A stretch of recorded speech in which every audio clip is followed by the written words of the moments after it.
ਵਾਹਿਗੁਰੂ ਜੀ ਕਾ ਖਾਲਸਾ ਵਾਹਿਗੁਰੂ ਜੀ ਕੀ ਫਤਿਹ। ਵਾਹਿਗੁਰੂ ਜੀ ਕੀ ਫਤਿਹ। ਅੱਜ ਦੀ ਗੁਰਮਤਿ ਕਲਾਸ ਵਿੱਚ ਹਾਜ਼ਰੀ ਭਰ ਰਹੇ ਗੁਰੂ ਸਵਾਰਿਓ, ਆਪ ਸਾਰਿਆਂ ਨੂੰ ਜੀ ਆਇਆਂ। ਜਿਸ ਤਰ੍ਹਾਂ ਆਪ ਜੀ ਨੂੰ ਪਤਾ ਹੈ,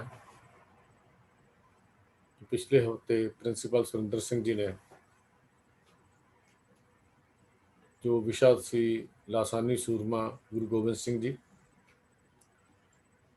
ਉਸ ਵਿਸ਼ੇ ਤੇ ਪਹਿਲਾ ਲੈਕਚਰ ਕੀਤਾ ਸੀ। ਅੱਜ ਦਾ ਦੂਸਰਾ ਭਾਗ ਸਾਡੇ ਨਾਲ ਸਾਂਝਾ ਕਰ ਰਹੇ ਹਨ। ਮੈਂ ਪ੍ਰਿੰਸੀਪਲ ਸਾਹਿਬ ਜੀ ਨੂੰ ਬੇਨਤੀ ਕਰ ਰਿਹਾ ਹਾਂ, ਕਿਰਪਾ ਕਰਕੇ ਆਪਣੇ ਵਿਸ਼ੇ ਨੂੰ ਸ਼ੁਰੂ ਕਰਨ ਜੀ। ਪ੍ਰਿੰਸੀਪਲ ਸੁਰਿੰਦਰ ਸਿੰਘ ਜੀ, ਸਿੱਖ ਮਿਸ਼ਨ ਕਾਲਜ ਲੁਧਿਆਣਾ। ਵਾਹਿਗੁਰੂ ਜੀ ਕਾ ਖਾਲਸਾ ਵਾਹਿਗੁਰੂ ਜੀ ਕੀ ਫਤਿਹ।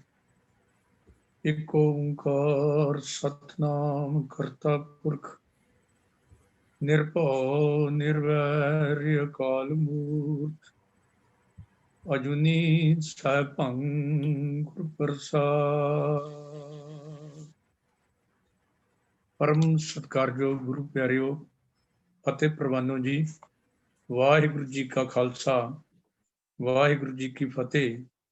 ਜਿਸ ਤਰ੍ਹਾਂ ਵੀਰ ਹਰਜੀਤ ਸਿੰਘ ਜੀ ਨੇ ਆਪ ਜੀ ਨੂੰ ਦੱਸ ਹੀ ਦਿੱਤਾ ਹੈ ਕਿ ਸਰਵੰਸਦਾਨੀ ਦਸ਼ਮੇਸ਼ ਪਿਤਾ ਸਾਹਿਬ ਸ੍ਰੀ ਗੁਰੂ ਗੋਬਿੰਦ ਸਿੰਘ ਜੀ ਮਹਾਰਾਜ ਦੇ ਪਾਵਨ ਜੀਵਨ ਵਿੱਚੋਂ, ਉਹਨਾਂ ਦੇ ਪਾਵਨ ਫਲਸਫੇ ਵਿੱਚੋਂ ਜਦੋਂ ਅਸੀਂ ਉਹਨਾਂ ਦੀ ਮਹਾਨ ਸ਼ਖਸੀਅਤ ਬਾਰੇ ਪੜ੍ਹਦੇ ਹਾਂ ਤਾਂ ਇਹ ਪਤਾ ਲੱਗਦਾ ਹੈ ਕਿ ਸਤਿਗੁਰੂ ਜੀ ਸਰਬ ਕਲਾ ਸਮਰੱਥ ਸਨ, ਪਰ ਉਹਨਾਂ ਦੇ ਇੱਕ ਇੱਕ ਗੁਣ ਨੂੰ ਲੈ ਕੇ ਜੇ ਉਸਦੇ ਉੱਤੇ ਵਿਚਾਰ ਚਰਚਾ ਕਰੀਏ ਤਾਂ ਜੋ ਗੁਰਬਾਣੀ ਦੇ ਵਿੱਚ ਜਿਹੜੇ ਗੁਣ ਇੱਕ ਸੱਚੇ ਗੁਰੂ ਦੇ ਬਿਆਨ ਕੀਤੇ ਨੇ, ਉਹ ਸਾਰੇ ਗੁਣਾਂ ਦੇ ਮਾਲਕ ਧੰਨ ਗੁਰੂ ਗੋਬਿੰਦ ਸਿੰਘ ਸੱਚੇ ਪਾਤਸ਼ਾਹ।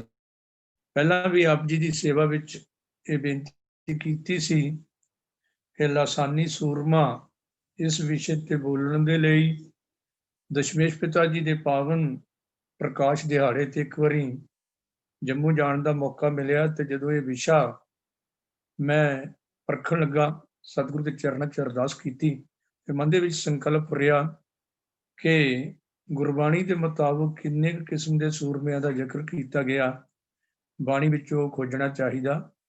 ਸਮੇਂ ਦੇ ਮੁਤਾਬਕ 16 ਕਿਸਮ ਦੇ ਸੂਰਮੇ ਗੁਰਬਾਣੀ ਦੇ ਵਿੱਚ ਬਿਆਨ ਕੀਤੇ ਹਨ ਕਿ ਸੂਰਮਿਆਂ ਦੇ ਵਿੱਚ ਇਹ ਗੁਣ ਹੋਣੇ ਜ਼ਰੂਰੀ ਨੇ। ਉਹ 16 ਤੱਕ ਹੀ ਸੀਮਿਤ ਨਹੀਂ, ਸਗੋਂ ਜਿਤਨਾ ਕੁ ਮੈਨੂੰ ਇਸ ਡੂੰਘੇ ਸਮੁੰਦਰ ਦੇ ਵਿੱਚੋਂ, ਬਾਣੀ ਰੂਪੀ ਸਮੁੰਦਰ ਦੇ ਵਿੱਚੋਂ ਸੂਰਮਿਆਂ ਦੇ ਗੁਣ ਮਿਲੇ ਤੇ ਉਹ ਸਾਰੇ 16 ਕਿਸਮ ਦੇ ਸਨ। ਹੋਰ ਵੀ ਸੈਂਕੜੇ ਕਿਸਮ ਦੇ ਪ੍ਰਮਾਣ ਮਿਲ ਸਕਦੇ ਨੇ, ਪਰ ਜਦੋਂ ਇਤਿਹਾਸ ਦੇ ਵਿੱਚੋਂ ਤੱਕਿਆ ਤਾਂ ਧੰਨ ਗੁਰੂ ਗੋਬਿੰਦ ਸਿੰਘ ਜੀ ਮਹਾਰਾਜ ਦਾ ਜੀਵਨ ਉਸ ਪ੍ਰਮਾਣਾਂ ਦੇ ਮੁਤਾਬਕ, ਉਹਨਾਂ ਪ੍ਰਮਾਣਾਂ ਦੇ ਮੁਤਾਬਕ ਹਰ ਪੱਖੋਂ 100% ਪੂਰਨ ਢੁੱਕਦਾ ਸੀ। ਸੋ ਲਾਸਾਨੀ ਸੂਰਮਾ ਵਿਸ਼ੇ ਤੇ ਮੈਂ ਆਪ ਜੀ ਨਾਲ ਪਹਿਲਾਂ ਵੀ 6 ਜਾਂ 7 ਗੁਣਾਂ ਦਾ ਜ਼ਿਕਰ ਕਰ ਚੁੱਕਾ ਹਾਂ। ਅੱਜ ਗੁਰਬਾਣੀ ਦੇ ਵਿੱਚ ਜੋ ਲਿਖਿਆ ਗਿਆ ਹੈ ਉਹਦੇ ਮੁਤਾਬਕ ਪੰਜਾਂ ਨੂੰ, ਕਾਮ ਕ੍ਰੋਧ ਲੋਭ ਮੋਹ ਹੰਕਾਰ ਆਦਿਕ ਪੰਜਾਂ ਨੂੰ ਕਾਬੂ ਕਰਨ ਵਾਲਿਆਂ ਨੂੰ ਵੀ ਸੂਰਮਾ ਆਖਿਆ ਹੈ। ਕਿਉਂਕਿ ਸੂਰਮਾ ਉਹ ਨਹੀਂ ਜਿਹੜਾ ਕੇਵਲ ਤੇਗ ਦਾ ਧਨੀ ਹੋਵੇ, ਤਲਵਾਰ ਦਾ ਧਨੀ ਹੋਵੇ, ਯੁੱਧ ਵਿਦਿਆ ਵਿੱਚ ਨਿਪੁੰਨ ਤੇ ਸ਼ਾਸਤਰ ਵਿਦਿਆ ਦਾ ਨਿਪੁੰਨਤਾ ਪੂਰੀ ਹਾਸਲ ਕੀਤੀ ਹੋਈ ਹੋਵੇ, ਕੇਵਲ ਉਹਨੂੰ ਹੀ ਸੂਰਮਾ ਨਹੀਂ ਕਿਹਾ ਜਾ ਸਕਦਾ। ਬਲਕਿ ਸਤਿਗੁਰੂ ਜੀ ਨੇ ਕਾਮ ਕ੍ਰੋਧ ਲੋਭ ਮੋਹ ਹੰਕਾਰ ਨੂੰ ਕਾਬੂ ਕਰਨ ਵਾਲੇ ਇਨਸਾਨਾਂ ਨੂੰ ਵੀ ਸਭ ਤੋਂ ਵੱਡੇ ਸੂਰਮੇ ਬਾਣੀ ਦੇ ਵਿੱਚ ਆਖਿਆ ਹੈ। ਸੋ ਦਾਵਰੇ ਆਫਾਕ ਗੁਰੂ ਗੋਬਿੰਦ ਸਿੰਘ ਦਰਦੋ ਆਲਮ ਤਾ ਗੁਰੂ ਗੋਬਿੰਦ ਸਿੰਘ। ਭਾਈ ਸਾਹਿਬ ਭਾਈ ਨੰਦ ਪਹਿਲਾਂ ਵੀ ਸ਼ਰਵਣ ਕੀਤੇ ਤੇ ਕਰਵਾਏ ਸਨ ਕਿ ਦੋ ਜਹਾਨਾਂ ਦੇ ਵਿੱਚ ਧੰਨ ਗੁਰੂ ਗੋਬਿੰਦ ਸਿੰਘ ਜੀ ਮਹਾਰਾਜ ਦੇ ਬਰਾਬਰ ਦੀ ਹੋਰ ਕੋਈ ਸ਼ਖਸੀਅਤ ਨਹੀਂ।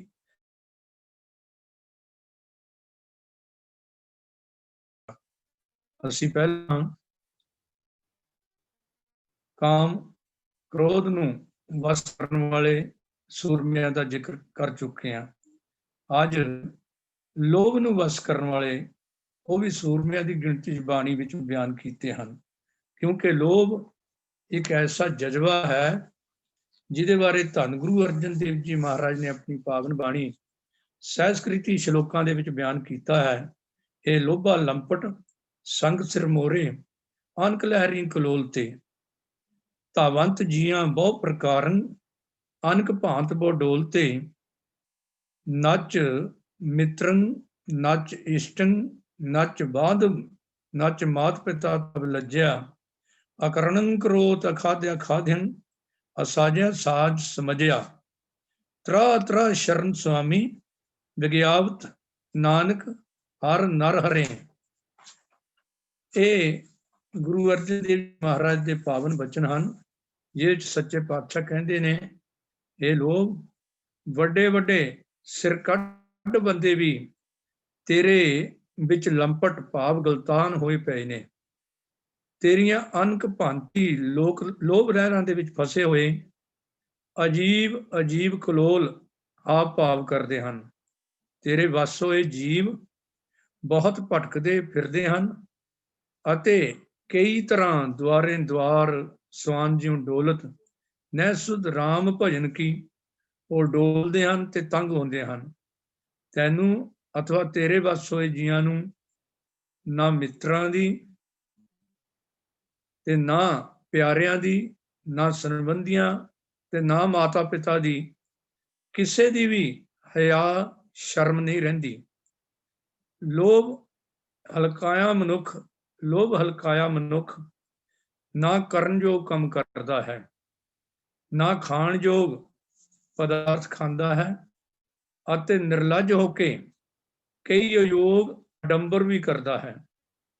ਅੰਤ ਗੁਰੂ ਪਾਤਸ਼ਾਹ ਕਹਿੰਦੇ ਨੇ ਕਿ ਤਰਾ ਤਰਾ ਸ਼ਰਨ ਸੁਆਮੀ ਵਿਗਿਆਪਤ ਨਾਨਕ ਨਰ ਹਰੇ। ਸਤਿਗੁਰੂ ਕਹਿੰਦੇ ਨੇ, ਇਹ ਲੋਭ ਮੈਂ ਨਾਨਕ ਦੀ ਨਰ ਹਰ ਹਰੀ ਅੱਗੇ ਅਰਦਾਸ ਹੈ, ਬੇਨਤੀ ਹੈ, ਇਹ ਸੁਆਮੀ ਮੈਂ ਤੇਰੀ ਸ਼ਰਨ ਵਿੱਚ ਹਾਂ, ਇਸ ਬੁਰੀ ਬਲਾ ਲੋਭ ਤੋਂ ਮੈਨੂੰ ਬਚਾ ਲੈ। ਸੋ ਇਹਨਾਂ ਪਾਵਨ ਬਚਨਾਂ ਤੋਂ ਹੀ ਗੁਰੂ ਪਾਤਸ਼ਾਹ ਦੇ ਪਤਾ ਲੱਗ ਜਾਂਦਾ ਹੈ ਕਿ ਲੋਭ ਕਿਤਨਾ ਕੌੜਾ ਅਤੇ ਤੇਜ਼ ਜਜ਼ਬਾ ਹੈ, ਜੋ ਮਨੁੱਖ ਨੂੰ ਜਨਮ ਮਰਨ ਦੇ ਚੱਕਰਾਂ ਵਿੱਚ ਪਾ ਦਿੰਦਾ ਹੈ। ਧੰਨ ਗੁਰੂ ਨਾਨਕ ਪਾਤਸ਼ਾਹ ਜੀ ਨੇ 1191 ਪੰਨੇ ਤੇ ਲੋਭ ਸੰਬੰਧੀ ਇਹ ਲਿਖਿਆ ਸੀ, ਲੱਭ ਅੰਧੇਰਾ ਬੰਦੀ ਖਾਨਾ ਔਗਣ ਪੈਰ ਲੋਹਾਰੀ। ਭਾਵ ਲੋਭ ਇੱਕ ਹਨੇਰਾ ਬੰਦੀ ਖਾਨਾ ਹੈ, ਕੈਦਖਾਨਾ ਹੈ। ਇਹਦੇ ਵਿੱਚ ਫਸਿਆ ਹੋਇਆ ਮਨੁੱਖ ਜੰਜੀਰਾਂ ਦੀਆਂ ਬੇੜੀਆਂ ਦੇ ਵਿੱਚ ਜਕੜਿਆ ਜਾਂਦਾ ਹੈ। ਇਸ ਤੋਂ ਕੋਈ ਰਹਿਮਤ ਵਾਲਾ ਜਿਹਦੇ ਆਪਣਾ ਖਹਿੜਾ ਛੁਡਾ ਸਕਦਾ ਹੈ।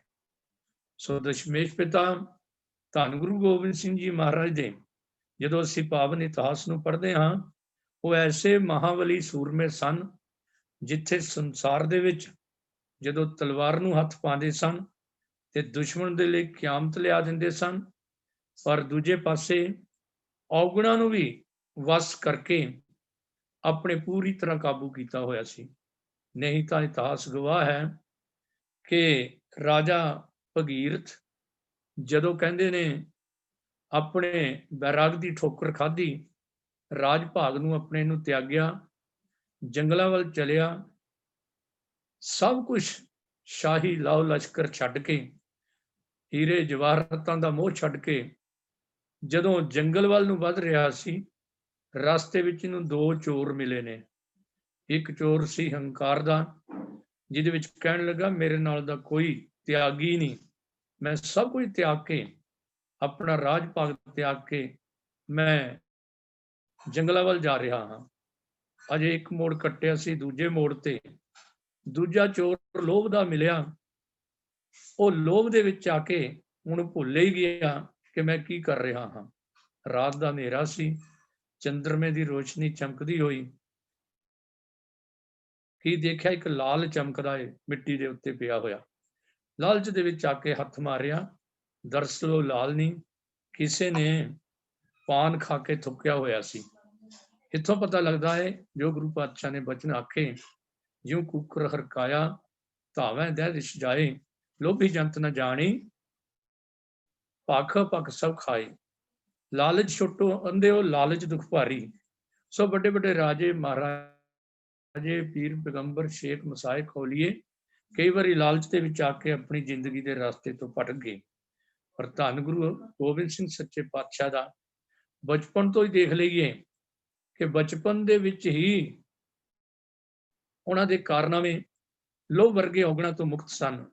ਔਰ ਗੁਰੂ ਪਾਤਸ਼ਾਹ ਹਰ ਕੋਈ ਦੇਖਣ ਵਾਲਾ ਕਹਿੰਦਾ ਸੀ ਕਿ ਗੁਰੂ ਪਾਤਸ਼ਾਹ ਕੋਈ ਛੋਟੀ ਮੋਟੀ ਸ਼ਖਸੀਅਤ ਨਹੀਂ, ਬਲਕਿ ਧੰਨ ਗੁਰੂ ਗੋਬਿੰਦ ਸਿੰਘ ਜੀ ਮਹਾਰਾਜ ਦਾ ਵੱਡਾ ਪੁਰਖ ਪ੍ਰਗਟਿਆ, ਕਲਯੁਗ ਅੰਦਰ ਜੋਤ ਜਗਾਈ ਦੇ ਮਹਾਂਵਾਕ ਅਨੁਸਾਰ ਬਚਪਨ ਤੋਂ ਹੀ ਹੋਣਹਾਰ ਬਿਰਬਾ ਕੇ ਚਿਕਨੇ ਚਿਕਨੇ ਬਾਤ ਪਤਾ ਲੱਗਦੇ ਸਨ।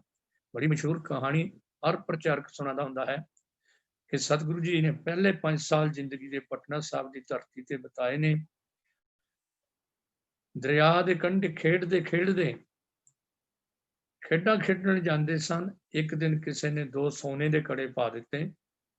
ਸਤਿਗੁਰੂ ਜੀ ਨੇ ਖੇਡਦਿਆਂ ਖੇਡਦਿਆਂ ਇੱਕ ਪਾਣੀ ਦੇ ਵਿੱਚ ਸੁੱਟ ਦਿੱਤਾ, ਕਿਉਂਕਿ ਸਾਨੂੰ ਦੱਸਣਾ ਸੀ, ਤੈਸਾ ਸਵਰਨ ਤੈਸੀ ਉਸ ਮਾਟੀ, ਤੈਸਾ ਅੰਮ੍ਰਿਤ ਤੈਸੀ ਬਿਖਾਟੀ। ਜਦੋਂ ਚੋਬਿਆਂ ਨੂੰ ਪਤਾ ਲੱਗਾ, ਸ਼ਰਧਾਲੂਆਂ ਨੂੰ ਪਤਾ ਲੱਗਾ, ਚੋਬਿਆਂ ਨੂੰ ਬੁਲਾ ਕੇ ਲਿਆਏ ਕਿ ਕੜੇ ਬੜੇ ਕੀਮਤੀ ਸਨ, ਉਹ ਲੱਭਣਾ ਚਾਹੀਦਾ। ਦਰਿਆ ਦੇ ਕੰਢੇ ਖੜ ਕੇ ਪੁੱਛ ਕੀਤੀ ਹੈ ਜਮਨਾ ਦਰਿਆ ਦੇ ਕੰਢੇ ਖੜ ਕੇ ਕਿ ਬਾਲ ਗੋਬਿੰਦ ਰਾਏ ਜੀ, ਕਿੱਥੇ ਡਿੱਗਿਆ ਸੀ ਕੜਾ? ਸਤਿਗੁਰੂ ਜੀ ਨੇ ਦੂਜਾ ਵੀ ਹੱਥ ਤੋਂ ਲਾਇਆ ਤੇ ਭਗਾ ਕੇ ਮਾਰਿਆ ਕਿ ਇੱਥੇ ਇੱਕ ਗਿਰਿਆ ਸੀ। ਇਹ ਹੈ ਪਾਵਨ ਉਪਦੇਸ਼ ਨੂੰ ਕਮਾਣਾ।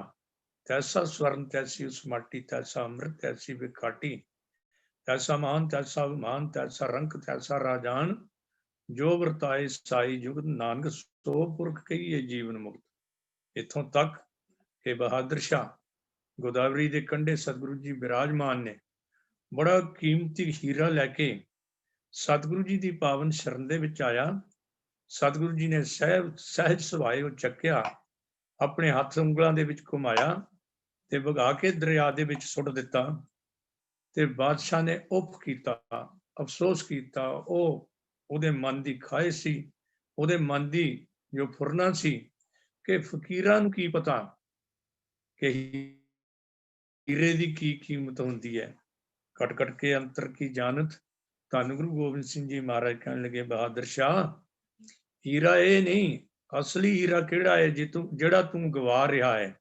ਰਹਿਣ ਗਵਾਈ ਸੋਏ ਕੈ, ਦਿਵਸ ਗਵਾਇਆ ਖਾਏ, ਹੀਰੇ ਜੈਸਾ ਜਨਮ ਹੈ ਕੌਡੀ ਬਦਲੇ ਜਾਏ। ਸਤਿਗੁਰੂ ਨੇ ਉਪਦੇਸ਼ ਹੀ ਨਹੀਂ ਕੀਤਾ, ਬਲਕਿ ਉਹਨਾਂ ਦੇ ਜੀਵਨ ਵਿੱਚੋਂ ਪਤਾ ਲੱਗਦਾ ਸਤਿਗੁਰੂ ਜੀ ਨੇ 16 ਲੜਾਈਆਂ ਲੜੀਆਂ ਤੇ 16 ਹੀ ਜਿੱਤੀਆਂ ਹਨ, ਪਰ ਕਦੇ ਵੀ ਕਿਸੇ ਦਾ ਕੋਈ ਖਜ਼ਾਨਾ ਨਹੀਂ ਲੁੱਟਿਆ, ਕਿਸੇ ਦੀ ਜਾਇਦਾਦ ਤੇ ਕਬਜ਼ਾ ਨਹੀਂ ਕੀਤਾ।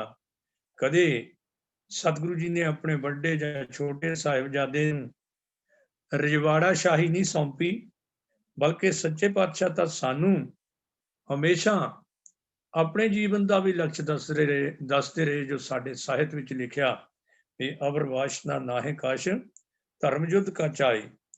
ਸਗੋਂ ਸਤਿਗੁਰੂ ਤਾਂ ਹਰ ਇੱਕ ਇਨਸਾਨ ਨੂੰ ਇਹ ਉਪਦੇਸ਼ ਦਿੰਦੇ ਸਨ ਕਿ ਦਾਨ ਮਹਿੰਡਾ ਤਲੀ ਖਾਕ, ਜੇ ਮਿਲੇ ਤਾਂ ਮਸਤਕ ਲਾਈਏ, ਕੂੜਾ ਲਾਲਚ ਛੱਡੀਏ, ਹੋਏ ਇੱਕ ਮਨ ਅਲਖ ਲਖ ਧਿਆਈਏ।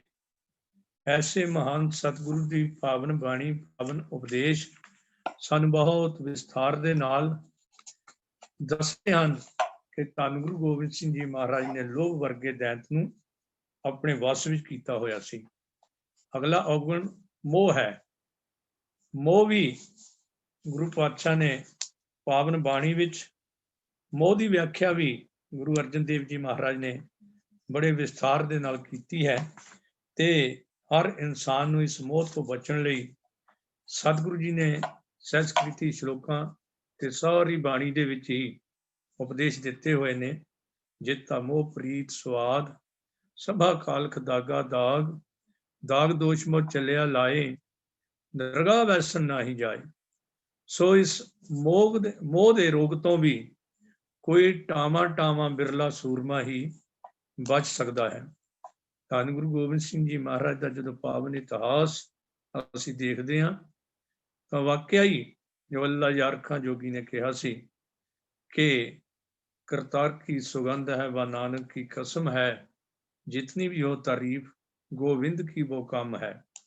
इंसाफ करे जी में जमाना तो जख्मी है, कह दो गुरु गोविंद सिंह का कोई सानी ही नहीं है।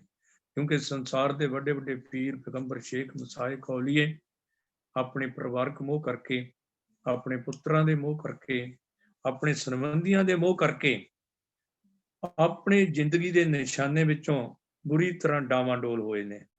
ਜਦੋਂ ਅਸੀਂ ਅਵਤਾਰਵਾਦ ਦਾ ਇਤਿਹਾਸ ਪੜ੍ਹਦੇ ਹਾਂ, ਉਹਨਾਂ ਦਾ ਪਿਤਾ ਜੋ ਚੱਕਰਵਰਤੀ ਰਾਜਾ ਸੀ ਦਸ਼ਰਥ, ਕਹਿੰਦੇ ਨੇ 14 ਸਾਲ ਦਾ ਬਨਵਾਸ ਦਾ ਵਚਨ ਤਾਂ ਦੇ ਬੈਠੇ, ਪਰ ਜਦੋਂ ਰਾਮਚੰਦਰ ਜੀ ਮਹਾਰਾਜ, ਸੀਤਾ ਜੀ, ਲక్ష్మణ ਜੀ ਜੰਗਲਾਂ ਵੱਲ ਚੱਲੇ ਹਨ, ਉਸ ਵੇਲੇ ਉਹਨਾਂ ਦਾ ਪਿਤਾ ਦਸ਼ਰਥ ਕੋਠੇ ਤੇ ਚੜ੍ਹ ਗਿਆ। ਜਿੱਥੋਂ ਤੱਕ ਦੇਖਦੇ ਹਨ, ਦੇਖ ਰਹੇ ਹਨ, ਤੇ ਜਦੋਂ ਅੱਖੋਂ ਓਹਲੇ ਹੋ ਗਏ, ਉੱਥੇ ਹੀ ਬੇਹੋਸ਼ ਹੋ ਕੇ ਥੱਲੇ ਡਿਗੇ ਤੇ ਪਿਤਾ ਦੀ ਮੌਤ ਹੋ ਗਈ। ਮਹਾਤਮਾ ਬੁੱਧ ਜੀ ਆਪਣਾ ਸਭ ਕੁਝ ਘਰ ਘਾਟ ਲਾਓ ਲਸ਼ਕਰ ਤੇ ਆ ਗਿਆ। ਨਿਰਵਾਣ ਪ੍ਰਾਪਤੀ ਦੇ ਲਈ ਘਰ-ਬਾਰ ਛੱਡ ਕੇ ਜਦੋਂ ਚੱਲੇ ਨੇ, ਰਸਤੇ 'ਚ ਚੇਤਾ ਆਇਆ ਕਿ ਮੇਰਾ ਤਾਂ 1 ਸਾਲ ਦਾ ਬੇਟਾ ਰਾਹੁਲ ਵੀ ਹੈ, ਜਿਹਦਾ ਮੈਂ ਮੂੰਹ ਨਹੀਂ ਤੱਕ ਸਕਿਆ, ਔਰ ਵਾਪਸ ਪੁੱਤਰ ਮੋਹ ਨੇ ਮੋੜ ਕੇ ਲਿਆਂਦਾ। ਔਰ ਬੜੀ ਹੌਲੀ ਜਿਹਾ ਦਰਵਾਜ਼ਾ ਖੋਲ੍ਹਿਆ, ਪਤਨੀ ਦੀ ਗੋਦ ਵਿੱਚ ਸੁੱਤੇ ਹੋਏ ਪੁੱਤਰ ਦਾ ਮੂੰਹ ਚੁੰਮਿਆ ਅਤੇ ਅੱਖਾਂ ਤੋਂ ਅੱਥਰੂ ਵਹਾਉਂਦੇ ਹੋਏ ਫਿਰ ਜੰਗਲਾਂ ਵੱਲ ਚਲੇ ਗਏ।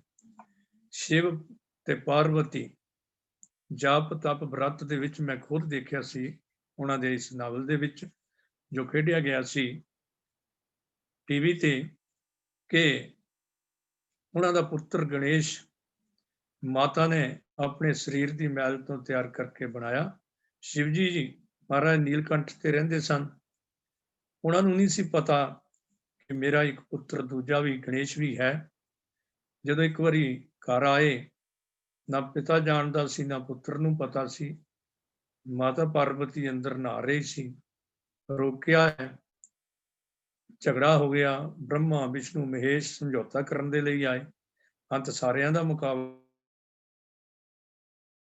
ਤਰਸੂਲ ਦੇ ਨਾਲ ਉਹਦਾ ਸਿਰ ਲਾ ਦਿੱਤਾ। ਜਦੋਂ ਖਪਖਾਨਾ ਪਿਆ, ਜਾਨੂੰ ਪਾਰਵਤੀ ਮਾਤਾ ਵੀ ਬਾਹਰ ਨਿਕਲੀ, ਦੇਖਿਆ ਮੇਰਾ ਬੇਟੇ ਦਾ ਕਤਲ ਹੋ ਗਿਆ, ਤੇ ਉਹ ਇਤਨੇ ਮੋਹ ਵਿੱਚ ਆ ਗਈ ਕਿ ਉਹਨੇ ਅਲਟੀਮੇਟਮ ਦੇ ਦਿੱਤਾ, ਜੇ ਮੇਰੇ ਪੁੱਤਰ ਨੂੰ ਜਿਉਂਦਾ ਨਾ ਕੀਤਾ ਤੇ ਮੈਂ ਆਪਣਾ ਆਪਾ ਵੀ ਕੁਰਬਾਨ ਕਰ ਲਵਾਂਗੀ ਤੇ ਸਾਰੀ ਦੁਨੀਆ ਨੂੰ, ਦੇਵੀ ਦੇਵਤਿਆਂ ਨੂੰ ਭਾਜਣਾ ਪੈ ਗਈਆਂ। ਜੋ ਮੈਂ ਆਪ ਦੇਖਿਆ ਸੀ ਜਪ ਤਪ ਬ੍ਰਤ ਦੇ ਵਿੱਚ, ਆਪਣੇ ਸੇਵਕ ਜਨਾਂ ਨੂੰ ਭੇਜਿਆ ਕਿ ਹੁਣ ਹੋਰ ਕੋਈ ਹੱਲ ਨਹੀਂ, ਕਿਉਂਕਿ ਸਿਰ ਗਾਇਬ ਹੋ ਚੁੱਕਾ, ਕੇਵਲ ਧੜ ਪਿਆ ਹੋਇਆ ਹੈ। ਕਿਸੇ ਵੀ ਮਾਂ ਦਾ ਪੁੱਤ ਸਿਰ ਲਾ ਕੇ ਤੁਸੀਂ ਲੈ ਆਓ। ਕਹਿੰਦੇ ਸਾਰੀ ਸ੍ਰਿਸ਼ਟੀ ਦੇ ਵਿੱਚੋਂ ਘੁੰਮੇ ਨੇ, ਪਰ ਕੇਵਲ ਇੱਕ ਹਥਣੀ ਸੁੱਤੀ ਪਈ ਸੀ ਆਪਣੇ ਪੁੱਤ ਵੱਲ ਪਿੱਠ ਕਰਕੇ, ਤੇ ਮਲਕ ਕਲਿਆਣੀ ਜਾ ਕੇ ਉਹ ਹਥਣੀ ਦਾ ਸਿਰ ਲਾਇਆ ਹੈ ਅਤੇ ਚੱਕ ਕੇ ਲਿਆ ਕੇ ਗਣੇਸ਼ ਤੇ ਰੱਖਿਆ।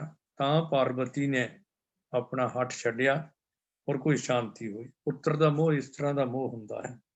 ਮਹਾਰਾਜਾ ਹਰੀਸ਼ ਚੰਦਰ ਰੋਜ਼ਾਨਾ 1.25 ਮਣ ਤੋਲਾ 1.25 ਮਣ ਸੋਨਾ ਦਾਨ ਕਰਨ ਵਾਲਾ, ਜਦੋਂ ਵਿਸ਼ਵਾਮਿੱਤਰ ਦੀਆਂ ਖੁਸ਼ੀਆਂ ਲੈਣ ਲਈ, ਇਮਤਿਹਾਨ ਵਿੱਚੋਂ ਪਾਸ ਹੋਣ ਲਈ ਸਾਰਾ ਕੁਝ ਤਿਆਗ ਦਿੱਤਾ, ਆਪਣਾ ਆਪ ਵੇਚ ਲਿਆ, ਆਪਣੀ ਪਤਨੀ ਵੇਚਤੀ, ਪੁੱਤਰ ਵੇਚ ਦਿੱਤਾ, ਆਪ ਚੰਡਾਲ ਦੇ ਕੋਲ ਨੌਕਰੀ ਕਰ ਲਈ ਸ਼ਮਸ਼ਾਨ ਘਾਟ ਵਿੱਚ। ਪਰ ਜਦੋਂ ਸੱਪ ਨੇ ਪੁੱਤਰ ਨੂੰ ਡਸ ਦਿੱਤਾ ਤੇ ਸੰਸਕਾਰ ਦੇ ਲਈ ਲਿਆਏ, ਟੈਕਸ ਮੰਗਦੇ ਆ, ਟੈਕਸ ਹੈ ਨਹੀਂ। ਅੰਤ ਆਪਣਾ ਐਨਾ ਮੋਹ ਨੇ ਤਿਆਗਿਆ, ਐਨਾ ਮੋਹ ਨੇ ਪਰੇਸ਼ਾਨ ਕੀਤੇ, ਇਹ ਉਹਨਾਂ ਦੀਆਂ ਤਾਹਾਂ ਨਿਕਲ ਗਈਆਂ, ਇਮਤਿਹਾਨ ਪਾਸ ਨਹੀਂ ਹੋ ਸਕੇ। ਮਹਾਭਾਰਤ ਵਿੱਚ ਅਭਿਮਨਿਊ ਦੀ ਤੇ ਅਰਜਨ ਪਿਤਾ ਦੀ ਗੱਲ ਵੀ ਫੈਸਲਾ ਕਰ ਲਿਆ ਸੀ, ਜੇ ਸ਼ਾਮ ਤੱਕ ਮੇਰਾ ਦੁਸ਼ਮਣ ਤੋਂ ਜੈਦਰਥ ਤੋਂ ਬਦਲਾ ਨਾ ਲਿਆ ਗਿਆ, ਮੈਂ ਆਤਮ ਹੱਤਿਆ ਕਰ ਲਵਾਂਗਾ। ਸਾਧ ਸੰਗਤ ਕਿੰਨੇ ਹੀ ਪ੍ਰਮਾਣ ਦੇ ਸਕਦੇ ਹਾਂ। ਜੇ ਪੈਗੰਬਰਵਾਦ ਦਾ ਇਤਿਹਾਸ ਪੜ੍ਹ ਲਈਏ ਤੇ ਪੈਗੰਬਰਵਾਦ ਵਿੱਚ ਵੀ ਇਹ ਪਤਾ ਲੱਗਦਾ ਹੈ ਕਿ ਪੈਗੰਬਰ ਸਾਹਿਬ ਦਾ 3 ਮਹੀਨੇ ਦਾ ਬੱਚਾ ਸੀ। ਇਸਲਾਮਿਕ ਗ੍ਰੰਥਾਂ ਦੇ ਵਿੱਚ ਜ਼ਿਕਰ ਮਿਲਦਾ ਹੈ ਕਿ ਉਹਨਾਂ ਦੀ ਅਥਰੂ ਇੰਨੇ ਵਗੇ ਕਿ ਚਿੱਟੀ ਦੁੱਧ ਵਰਗੀ ਦਾੜੀ ਜਿਹੜੀ ਹੈ ਉਹ ਇਸ ਤਰ੍ਹਾਂ ਲੱਗ ਰਿਹਾ ਸੀ ਜਿਵੇਂ ਕੋਈ ਚਸ਼ਮਾ ਜਿਹੜਾ ਹੈ ਉਹ ਘਾਹ ਦੇ ਉੱਤੋਂ ਪਾਣੀ ਸੁੱਟ ਰਿਹਾ ਹੋਵੇ। ਇਸ ਤਰ੍ਹਾਂ ਦੀ ਸ਼ਬਦਾਵਲੀ ਉਹਨਾਂ ਗ੍ਰੰਥਾਂ ਦੇ ਵਿੱਚ ਲਿਖੀ ਹੈ। ਬਲਕਿ ਇੱਕ ਪੈਗੰਬਰ ਸਾਹਿਬ ਤੋਂ ਤਾਂ ਵਕੀਲ ਹੀ ਸ਼ੁਰੂ ਹੋ ਗਈ। ਪੁੱਤਰ ਦਾ ਮੋਹ ਕਿੰਨਾ ਮਹਾਨ ਮੋਹ ਹੁੰਦਾ ਹੈ। ਕਹਿੰਦੇ ਨੇ ਖੁਦਾ ਨੇ ਕਿਹਾ, ਜੇ ਤੈਨੂੰ ਮੇਰੇ ਨਾਲ ਇਸ਼ਕ ਹੈ, ਆਪਣੇ ਵੱਡੇ ਪੁੱਤਰ ਦੀ ਧੌਣ ਤੇ ਛੁਰੀ ਫੇਰ ਕੇ ਉਹਦਾ ਸਿਰ ਮੈਨੂੰ ਭੇਟ ਕਰਦੇ। ਅੱਖਾਂ ਬੰਨ ਲਈਆਂ ਗਈਆਂ ਤੇ ਤਾਹਾਂ ਵੀ ਮੂੰਹ ਦੇ ਵਿੱਚੋਂ ਨਿਕਲੀਆਂ ਨੇ। ਛੁਰੀ ਚਲਾਈ ਹੈ, ਪਰ ਜਦੋਂ ਅੱਖਾਂ ਤੋਂ ਪੱਟੀ ਲਾਈ ਗਈ, ਅੱਗੇ ਬੱਕਰੇ ਦਾ ਕਤਲ ਹੋਇਆ ਪਿਆ ਸੀ, ਜਿੱਥੋਂ ਬਕਰੀਦ ਤਿਉਹਾਰ ਜਿਹੜਾ ਹੈ ਸਾਡੇ ਉਹਨਾਂ ਭਰਾਵਾਂ ਦੇ ਵਿੱਚ ਸ਼ੁਰੂ ਹੋ ਗਿਆ। ਕਿੰਨਾ ਔਖਾ ਹੈ ਮੋਹ ਤਿਆਗਣਾ, ਪਰ ਧੰਨ ਗੁਰੂ ਗੋਬਿੰਦ ਸਿੰਘ ਸਾਹਿਬ ਸੱਚੇ ਪਾਤਸ਼ਾਹ ਨੇ ਮੋਹ ਨੂੰ ਕਿਤਨਾ ਕਾਬੂ ਕੀਤਾ ਹੋਇਆ ਸੀ ਕਿ ਬਚਪਨ ਤੋਂ ਹੀ 9 ਸਾਲ ਦੀ ਉਮਰ ਸੀ ਜਦੋਂ ਪਿਤਾ ਦਾ ਵਿਛੋੜਾ ਬਰਦਾਸ਼ਤ ਕਰਨਾ ਪੈ ਗਿਆ। ਇਹ ਵੀ ਗੱਲ ਦੇਖਣ ਵਾਲੀ ਕਿ ਪਿਤਾ ਵੀ ਕਿਤਨੇ ਨਿਰਮੋਹੀ ਸਨ। ਧੰਨ ਗੁਰੂ ਤੇਗ ਬਹਾਦਰ ਜੀ ਮਹਾਰਾਜ ਇਹ ਵਿਆਹ ਤੋਂ 34 ਸਾਲ ਬਾਅਦ ਪੁੱਤਰ ਦੀ ਦਾਤ ਪ੍ਰਾਪਤ ਹੋਈ ਹੋਵੇ। 1632 ਚ ਵਿਆਹ ਹੋਇਆ ਸੀ ਮਾਤਾ ਗੁਜਰੀ ਜੀ ਦੇ ਨਾਲ। 1666 ਦਾ ਜਨਮ ਹੈ, 22 ਦਸੰਬਰ ਦਾ। 34 ਸਾਲ ਸਾਡੇ ਘਰ ਵਿੱਚ 1-2 ਸਾਲ ਬੱਚੇ ਦਾ ਜਨਮ ਨਾ ਹੋਵੇ। ਕਲਯੁਗੀ ਨੂੰਹਾਂ, ਕਲਯੁਗੀ ਸੱਸਾਂ ਨੂੰਹਾਂ ਨੂੰ ਜਿਉਣਾ ਹਰਾਮ ਕਰ ਦਿੰਦੀਆਂ ਨੇ।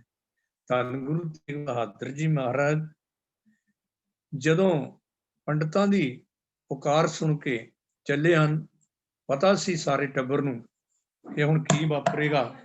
ਕਹਿੰਦੇ ਨੇ ਉਸ ਵਕਤ ਜੋ ਸਮਾਂ ਸੀ, ਗੁਰੂ ਤੇਗ ਬਹਾਦਰ ਜੀ ਮਹਾਰਾਜ ਉਸ ਵਕਤ ਪੁੱਤਰ ਦਾ ਮੋਹ ਛੱਡ ਕੇ ਚੱਲੇ ਨੇ। ਪੁੱਤਰ ਨੂੰ ਵੀ ਪਤਾ ਸੀ 9 ਸਾਲ ਦੀ ਉਮਰ ਦੇ ਵਿੱਚ ਕੀ ਹੋਏਗਾ। ਅੰਤ ਜਦੋਂ ਨਿੰਮ ਦੇ ਪੱਤਿਆਂ ਵਿੱਚ ਲਪੇਟਿਆ ਹੋਇਆ ਭਾਈ ਜੈਤਾ ਜੀ ਨੇ ਖੂਨ ਨਾਲ ਲੱਥਪੱਥ ਹੋਇਆ ਸੀਸ ਧੰਨ ਗੁਰੂ ਗੋਬਿੰਦ ਸਿੰਘ ਜੀ ਮਹਾਰਾਜ 9 ਸਾਲ ਦੇ ਬੇਟੇ ਦੇ ਸਾਹਮਣੇ ਕੀਤਾ ਹੋਏਗਾ, ਤਾਂ ਦੁਨਿਆਵੀ ਲੋਕਾਂ ਵੱਲ ਉਹਨਾਂ ਨੇ ਤਾਹਾਂ ਨਹੀਂ ਮਾਰੀਆਂ। ਜੋ ਚੜ੍ਹਦੀ ਕਲਾ ਦਾ ਉਪਦੇਸ਼ ਦਿੱਤਾ, ਅਨੰਦਪੁਰ ਸਾਹਿਬ ਦੀ ਪਾਵਨ ਧਰਤੀ ਤੇ ਗੁਰਦੁਆਰਾ ਸੀਸਗੰਜ ਸਾਹਿਬ ਦੇ ਸਾਹਮਣੇ ਅਕਾਲ ਬੁੰਗਾ ਹੈ, ਜਿੱਥੇ ਸੱਚੇ ਪਾਤਸ਼ਾਹ ਨੇ ਐਲਾਨ ਕੀਤਾ ਸੀ ਕਿ ਹੁਣ ਜ਼ਬਰ ਦਾ ਮੁਕਾਬਲਾ ਤਲਵਾਰ ਨਾਲ ਕੀਤਾ ਜਾਏਗਾ। ਸਬਰ ਦੀ ਇੰਤਹਾ ਹੋ ਚੁੱਕੀ ਹੈ। ਫਿਰ ਸਤਿਗੁਰੂ ਜੀ ਦਾ ਸਾਰਾ ਹੀ ਜੀਵਨ ਸਰਸਾ ਦੇ ਕੰਢਾ, ਸਾਰਾ ਪਰਿਵਾਰ ਦਾ ਵਿਛੜ ਜਾਣਾ, ਔਰ ਕਿੰਨਾ ਭਿਆਨਕ ਸਮਾਂ ਸੀ। ਕੋਈ ਪਤਾ ਨਹੀਂ ਪਰਿਵਾਰ ਦੇ ਕਿੰਨੇ ਮੈਂਬਰ ਸ਼ਹੀਦ ਹੋ ਚੁੱਕੇ ਨੇ ਤੇ ਕਿੰਨੇ ਹੜ ਗਏ ਨੇ, ਕਿੰਨੇ ਲਾਪਤਾ ਹੋ ਚੁੱਕੇ ਨੇ, ਪਰ ਮੋਹ ਉਹਨਾਂ ਦੇ ਰਸਤੇ ਦੀ ਰੁਕਾਵਟ ਨਾ ਬਣ ਸਕਿਆ। ਚਮਕੌਰ ਦੀ ਗੜੀ ਜਦੋਂ ਅਸੀਂ ਤੱਕਦੇ ਹਾਂ ਕਿ 10 ਲੱਖ ਫੌਜਾਂ ਦਾ ਮੁਕਾਬਲਾ ਹੈ, ਆਪਣੇ ਵੱਡੇ ਪੁੱਤਰ ਨੂੰ ਆਪ ਬੁਲਾ ਕੇ ਸਤਿਗੁਰੂ ਜੀ ਨੇ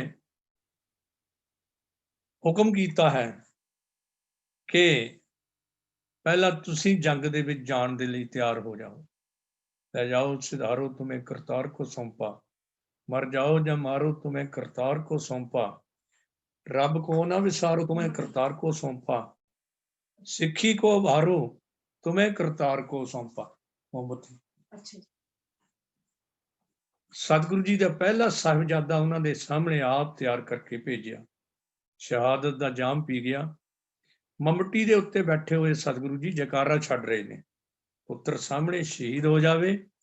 ਤੇ ਜਿਸ ਝੜਦੀ ਕਲਾ ਦੇ ਨਾਲ ਕਹਿੰਦੇ ਨੇ ਜਦੋਂ ਸਿੰਘ ਸ਼ਹੀਦ ਹੁੰਦੇ ਸੀ, ਬਾਕੀ ਸਿੰਘ ਸਾਰੇ ਜੈਕਾਰਾ ਛੱਡਦੇ ਸੀ, ਪਰ ਅੱਜ ਜਦੋਂ ਸਾਹਿਬਜ਼ਾਦਾ ਸ਼ਹੀਦ ਹੋਇਆ, ਬਾਕੀ ਸਾਰੇ ਸਿੱਖਾਂ ਦੇ ਗਲੇ ਭਰੇ ਹੋਏ ਸਨ। ਕਿਸੇ ਵਿੱਚ ਜੁਰਤ ਨਾ ਪਈ ਕਿ ਉਹ ਜੈਕਾਰਾ ਛੱਡ ਸਕਣ। ਤੇ ਨਿਰਮੋਹੀ ਪਿਤਾ ਲਾਮਿਸਾਲ ਸ਼ਖਸੀਅਤ। ਕਮਾਲ ਹੈ ਕਿ ਧੰਨ ਗੁਰੂ ਗੋਬਿੰਦ ਸਿੰਘ ਜੀ ਮਹਾਰਾਜ ਨੇ ਪੁੱਛਿਆ, ਸਿੱਖੋ ਹੁਣ ਜੈਕਾਰਾ ਤੁਸੀਂ ਕਿਉਂ ਨਹੀਂ ਛੱਡਿਆ? ਤੇ ਸਤਿਗੁਰੂ ਸੱਚੇ ਪਾਤਸ਼ਾਹ ਨੇ ਆਪ ਜੈਕਾਰਾ ਛੱਡਿਆ ਹੈ ਕੋਈ ਮਿਸਾਲ ਮਿਲਦੀ? ਫਿਰ ਦੂਜਾ ਸਾਹਿਬਜ਼ਾਦਾ ਵੀ ਸ਼ਹੀਦ ਹੋ ਗਿਆ। ਪੰਥ ਦਾ ਹੁਕਮ ਮੰਨ ਕੇ ਰਾਤ ਦੇ ਹਨੇਰੇ ਦੇ ਵਿੱਚ ਸਤਿਗੁਰੂ ਸੱਚੇ ਪਾਤਸ਼ਾਹ ਜੀ ਚਮਕੌਰ ਦੀ ਗੜੀ ਨੂੰ ਛੱਡ ਕੇ 3 ਸਿੰਘ ਨਾਲ ਲਏ ਨੇ। ਉਸ ਵੇਲੇ ਦਾ ਬੜਾ ਭਿਆਨਕ ਸੀਨ ਸਾਡੇ ਕਵੀਆਂ ਨੇ ਬਿਆਨ ਕੀਤਾ ਹੈ ਕਿ ਜਦੋਂ ਜਾਂਦਿਆਂ ਜਾਂਦਿਆਂ ਕਿਤੇ ਠੋਕਰ ਵੱਜੀ ਤੇ ਸਤਿਗੁਰੂ ਜੀ ਮੁਸਕਰਾ ਕੇ ਅੱਗੇ ਟੱਪ ਗਏ ਨੇ। ਪਰ ਪਿੱਛੇ ਭਾਈ ਦਇਆ ਸਿੰਘ ਆ ਰਹੇ ਸੀ, ਉਹਨਾਂ ਤੇ ਤੱਕਿਆ ਨਹੀਂ ਗਿਆ, ਕਿਉਂਕਿ ਸਾਹਿਬਜ਼ਾਦਾ ਅਜੀਤ ਸਿੰਘ ਦੀ ਲਾਸ਼ ਪਈ ਹੋਈ ਸੀ। ਤੇ ਭਾਈ ਦਇਆ ਸਿੰਘ ਕਹਿੰਦੇ ਉੱਥੇ ਹੀ ਰੁਕ ਗਏ ਨੇ। ਇਹ ਕਵੀ ਦੀਆਂ ਮਨੋ ਤਰੰਗਾਂ ਹੈ। ਗੱਲ ਕੇਵਲ ਨਿਰਮੋਹੀ ਪਾਤਸ਼ਾਹ ਦੇ ਨਿਰਮੋਹ ਮੋਹ ਵਰਗੇ ਸੂਰਮੇ ਨੂੰ ਕਾਬੂ ਕਿਵੇਂ ਕੀਤਾ ਹੋਇਆ ਸੀ। ਕੇਵਲ ਨਿਰਮੋਹ ਗੜ੍ਹ ਦਾ ਕਿਲਾ ਹੀ ਨਹੀਂ ਬਣਾਇਆ, ਬਾਕੀ ਸਤਿਗੁਰੂ ਜੀ ਦਾ ਆਪਣਾ ਜਿਹੜਾ ਵਿਸ਼ਵਾਸ ਸੀ ਉਹ ਉਹਨਾਂ ਦੇ ਇਸ ਘਟਨਾ ਵਿੱਚੋਂ ਮਿਲਦਾ ਹੈ। ਭਾਈ ਦਇਆ ਸਿੰਘ ਕਫਨ ਦੇਣ ਲੱਗੇ ਨੇ, ਤੇ ਕਫਨ ਜਿਹੜਾ ਹੈ ਉਹ ਦੇ ਕੇ ਜਦੋਂ ਸਤਿਗੁਰੂ ਸੱਚੇ ਪਾਤਸ਼ਾਹ ਨੇ ਪੁੱਛਿਆ ਰੁਕ ਕਿਉਂ ਗਏ ਭਾਈ ਦਇਆ ਸਿੰਘ, ਤੇ ਸਤਿਗੁਰੂ ਭਾਈ ਦਇਆ ਸਿੰਘ ਕਹਿੰਦਾ ਸੱਚੇ ਪਾਤਸ਼ਾਹ, ਜੇ ਮਹਿਲ ਮਾੜੀਆਂ ਦੇ ਵਿੱਚ ਅਨੰਦਪੁਰ ਸਾਹਿਬ ਵਿਖੇ ਸਾਹਿਬਜ਼ਾਦਾ ਕਿਤੇ ਅਕਾਲ ਚਲਾਣਾ ਕਰ ਜਾਂਦਾ, ਲੱਖਾਂ ਲੋਕਾਂ ਨੇ ਪੁਸ਼ਾਕੇ ਭੇਟ ਕਰਨੇ ਸਨ, ਦੁਸ਼ਾਲੇ ਭੇਟ ਕਰਨੇ ਸਨ। ਅੱਜ ਮੈਂ ਤੱਕ ਰਿਹਾ, ਸਵੇਰ ਨੂੰ ਪਤਾ ਨਹੀਂ ਕਾਮਾਂ ਨੇ ਇੱਲਾਂ ਨੇ ਇਸ ਪਾਵਨ ਜਿਸਮ ਦੀ ਬੇਅਦਬੀ ਕਰਨੀ ਹੈ, ਮੈਂ ਚਾਹੁੰਦਾ ਕਫਨ ਤਾਂ ਦੇ ਦਿਆਂ। ਪਰ ਕਹਿੰਦੇ ਨੇ ਉਸ ਵੇਲੇ ਕਵੀ ਦੀਆਂ ਲਾਈਨਾਂ ਪੜ੍ਹਨ ਵਾਲੀਆਂ ਸੁਣ ਕੇ ਬਾਅਦ ਸਤਿਗੁਰੂ ਜੀ ਬੋਲੇ, ਕਹਿਣ ਲੱਗੇ ਕਿ ਸੁਣ ਗੁਰਸਿੱਖਾ, धर्म की राह में जो है मरते, नहीं कफन किस्मत में लिखा, शहीद के मुंह पर कफन का पर्दा, शहादत का दस्तूर नहीं है, केवल मेरा बेटा कफन में लेटे, ये मुझको मंजूर नहीं है, क्योंकि ऐसे कितने लाल हैं मेरे, जिन्होंने यहाँ शहीदी पाई, पुरजा पुरजा कट मरे, पर ना दुश्मन को पिठ दिखाई, फिर एक के साथ प्यार जताना, ये कहीं का इंसाफ नहीं है, बेटों बेटों में भी जो फर्क समझे, ऐसा कोई भी बाप नहीं है। भाई दया सिंह ਚਾਰਾਂ ਤੇ ਦੋ ਤੇ ਤਾਂ ਤੂੰ ਕਫਨ ਪਾ ਦੇਗਾ, ਜਿਹੜੀਆਂ ਬਾਕੀ ਇੱਥੇ ਲਾਸ਼ਾਂ ਪਈਆਂ ਹੋਈਆਂ ਨੇ 35, ਉਹਨਾਂ ਤੇ ਕਫਨ ਕੌਣ ਪਾਏਗਾ। ਇਸ ਲਈ ਮੈਂ ਨਹੀਂ ਇਹ ਚਾਹੁੰਦਾ ਕਿ ਵਿਤਕਰਾ ਕੀਤਾ ਜਾਵੇ, ਇਹ ਵੀ ਮੇਰੇ ਪੁੱਤਰ ਨੇ, ਇਹ ਵੀ ਮੇਰੇ ਫਰਜ਼ੰਦ ਨੇ। ਐਸੇ ਮਹਾਨ ਸਤਿਗੁਰੂ ਦਾ ਸਾਰਾ ਹੀ ਇਤਿਹਾਸ ਜੇ ਮਾਲਵੇ ਦੀ ਧਰਤੀ ਰਾਏਕੋਟ ਨੂਰਾ ਮਾਹੀ ਤੋਂ ਪਤਾ ਲੱਗਾ ਹੈ ਕਿ ਜ਼ਾਲਮਾਂ ਨੇ ਛੋਟੇ ਸਾਹਿਬਜ਼ਾਦਿਆਂ ਨੂੰ ਤੇ ਮਾਤਾ ਗੁਜਰੀ ਜੀ ਨੂੰ ਠੰਡੇ ਬੁਰਜ ਤੋਂ ਸੁੱਟ ਕੇ ਸ਼ਹੀਦ ਕਰ ਦਿੱਤਾ ਗਿਆ, ਤੇ ਸਤਿਗੁਰੂ ਸੱਚੇ ਪਾਤਸ਼ਾਹ ਨੇ ਉੱਥੇ ਵੀ ਕਿੰਨਾ ਹੌਸਲਾ ਕੀਤਾ ਹੋਵੇਗਾ ਵੀ ਸੁਣਨ ਵਾਲੇ ਦੱਸਣ ਵਾਲੇ ਸਾਰੇ ਗਲੇ ਭਰ ਕੇ ਰੋ ਰਹੇ ਸਨ। ਜੇ ਚੁੱਪ ਬੈਠੇ ਹੋਏ ਸਨ, ਜੇ ਕਿਸੇ ਦੀ ਅੱਖ ਵਿੱਚ ਅਥਰੂ ਨਹੀਂ ਸੀ, ਤਾਂ ਉਹ ਕੇਵਲ ਤੇ ਕੇਵਲ ਸਰਵੰਸਦਾਨੀ ਦਸ਼ਮੇਸ਼ ਪਿਤਾ ਸਨ, ਜਿਹੜੇ ਕਹਿ ਰਹੇ ਸਨ ਹੈ ਸ਼ੁਕਰਾਜ ਸੇ ਤੇਰੀ ਅਮਾਨਤ ਅਦਾ ਹੁਈ, ਧਰਮ ਕੀ ਖਾਤਰ ਬੇਟੋਂ ਕੀ ਜ਼ਮਾਨਤ ਫਿਦਾ ਹੁਈ। ਐਸੇ ਮਹਾਨ ਸਤਿਗੁਰੂ ਜਦੋਂ ਸਾਬੋ ਕੀ ਤਲਵੰਡੀ ਵਿਖੇ ਪਹੁੰਚੇ ਨੇ, ਕਹਿੰਦੇ ਨੇ ਉਸ ਵੇਲੇ ਦੀਵਾਨ ਸਜਿਆ ਹੋਇਆ ਸੀ।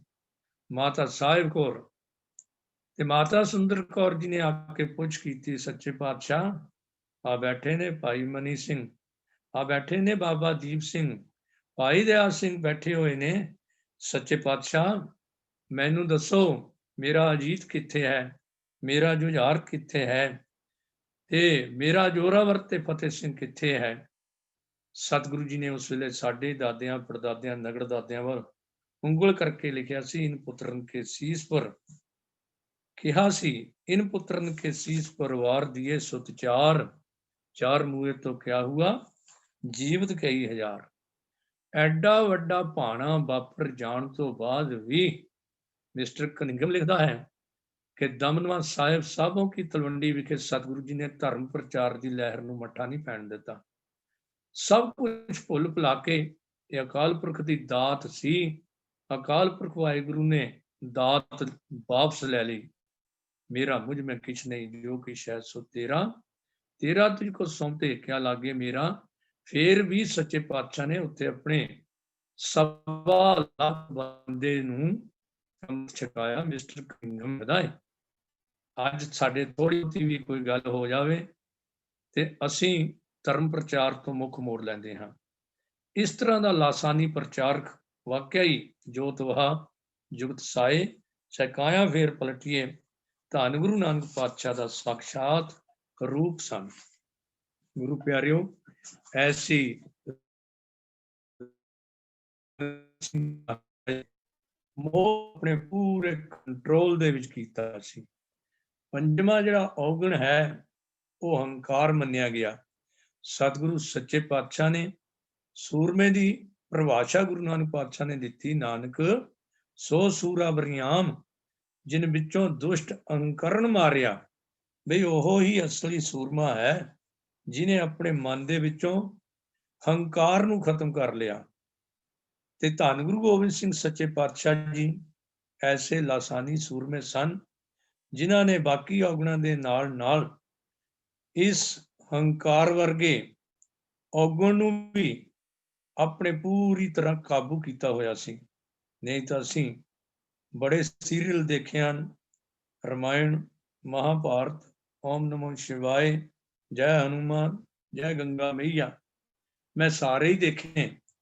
ਇਹਨਾਂ ਵਿੱਚ ਇੱਕ ਗੱਲ ਦੇਖਣ ਵਾਲੀ ਆਉਂਦੀ ਹੈ ਕਿ ਹਰ ਕੋਈ ਹਉਮੈ ਦੇ ਨਾਲ, ਹੰਕਾਰ ਦੇ ਨਾਲ ਭਰਿਆ ਹੋਇਆ, ਇੱਕ ਦੂਜੇ ਨੂੰ ਸ਼ਰਾਪ ਦੇ ਰਹੇ ਨੇ, ਮੈਂ ਆਪਕੋ ਸ਼ਾਪ ਦੇਤਾ ਹੂੰ, ਮੈਂ ਆਪਕੋ ਸ਼ਾਪ ਦੇਤਾ ਹੂੰ। ਇੱਥੋਂ ਤੱਕ ਜਿਹੜੇ ਧਾਰਮਿਕ ਮਹਾਂਪੁਰਸ਼ ਵੀ ਧਾਰਮਿਕ ਬਾਣੀਆਂ ਦੇ ਵਿੱਚ ਪੂਰੇ ਦੇਖਣ ਨੂੰ ਲੱਗਦੇ ਨੇ ਕਿ ਰੱਬ ਦੇ ਨਾਲ ਇੱਕ ਮਿੱਕਤਾ ਹਾਸਲ ਕਰ ਚੁੱਕੇ ਨੇ, ਉਹ ਵੀ ਇੱਕ ਦੂਜੇ ਨੂੰ ਹੰਕਾਰ ਦੇ ਵਿੱਚ ਸ਼ਰਾਪ ਦੇ ਰਹੇ ਨੇ। ਕਿਉਂਕਿ ਜੰਗਲਾਂ ਵਿੱਚ ਜ਼ਰੂਰ ਰਹਿੰਦੇ ਸਨ। ਗੁਰੂ ਪਾਤਸ਼ਾਹ ਨੇ ਪਾਵਨ ਬਾਣੀ 'ਚ ਲਿਖਿਆ, ਅਨਕ ਤਪੱਸਿਆ ਕਰੇ ਅਹੰਕਾਰ, ਨਰਕ ਸੁਰਗ ਫਿਰ ਅਵਤਾਰ। ਇਸ ਲਈ ਉਹ ਇਸੇ ਹੰਕਾਰ ਦੇ ਵਿੱਚ ਕਿ ਮੇਰੇ ਵਰਗਾ ਕੋਈ ਤਪਸਵੀ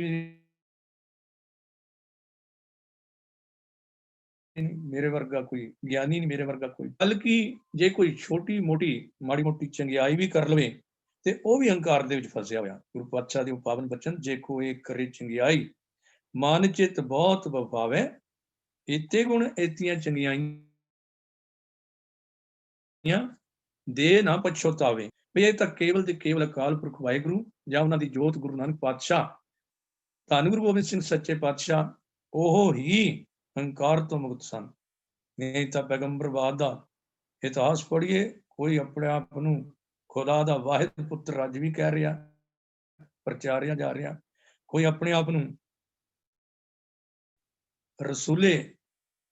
ਰਸੂਲ ਕਹਿ ਰਿਹਾ, ਉਹਦਾ ਭੇਜਿਆ ਹੋਇਆ ਖੁਦਾ ਦਾ।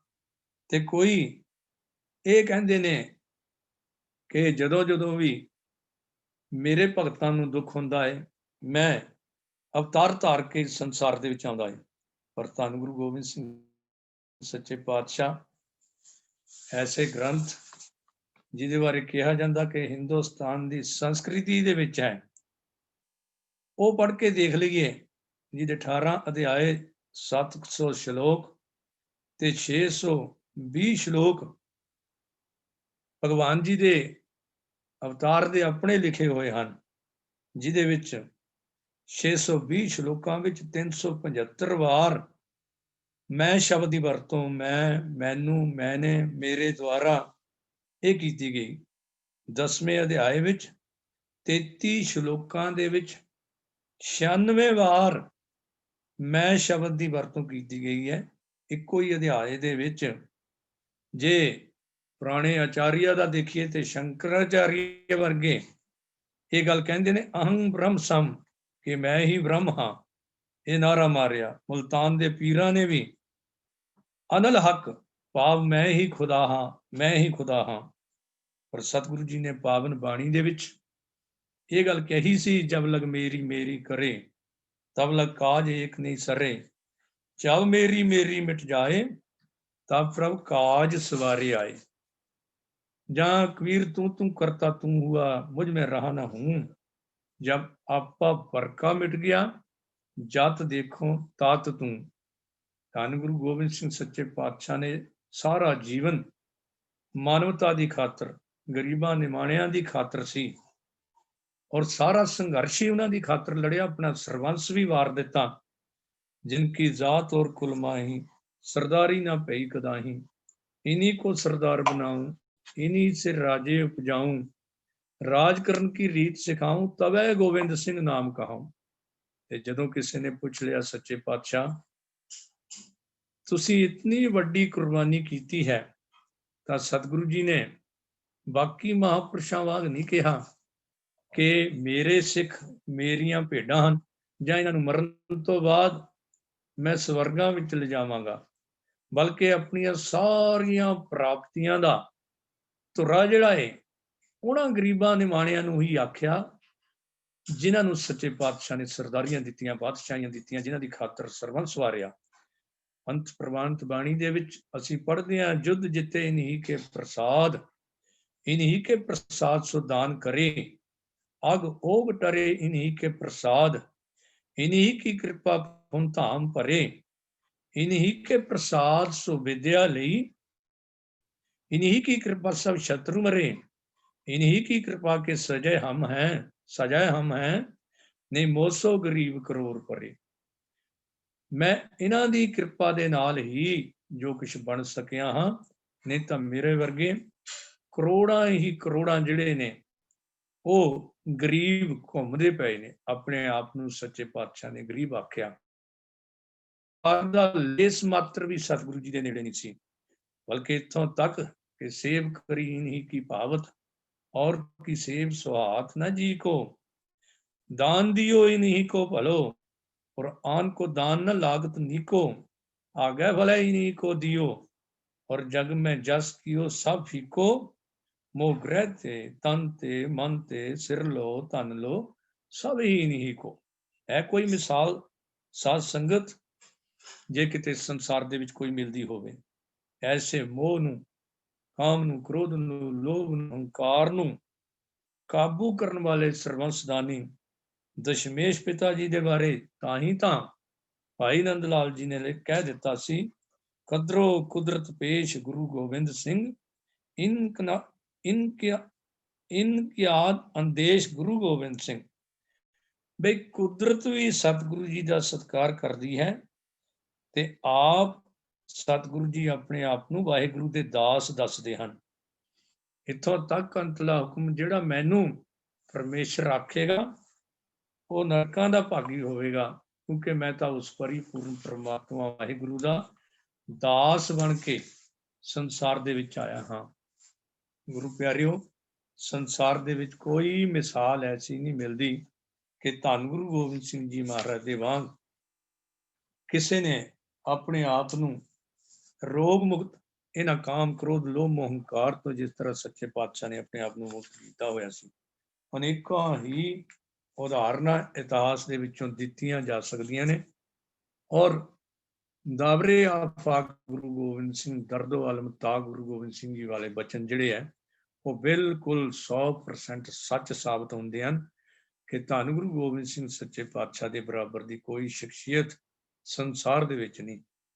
गुरबाणी दे विच एक सूरमे दी किस्म लिखी है, मरण मुनसा सूरिया हक है, जे होए मरण परवाणो, जे होए मरे परवाणो। वे सूरमिया दा हक हुंदा है रणदेश सूरे चित उलास। लड़ाई दे मैदान नूं देख के सूरमे दे मन दे विच चाओ पैदा हुंदा है। ते धन गुरु गोबिंद सिंह जी महाराज दा जदों एक सीन देखदे हां कि चमकौर दी गढ़ी दे विच सच्चे पातशाह दे दोवें साहिबजादे जिहड़े ने वो शहीद हो चुके ने। शाम नूं जिहड़े 10 सिंह बचदे सन उन्हां नूं सद्दिया गया, खालसा जी आओ, गुरु पातशाह दा हुक्म संध्या समय सुने रह रास, कथा कीर्तन अरबो जास, इनमें एक जो नेम निभाए सो अमरपुरी को जाए। सोदर रहरास साहब दा पाठ कीता है ते सवेर दा फैसला सतगुरु जी ने सुना दिता कि सवेर नूं पहला जथा लैके मैं शहादत दा जाम पीवांगा। रणदेख सूर्य चित उलास। ते उस वेले दा किसी ने नक्शा बड़ा शानदार खिंचिया।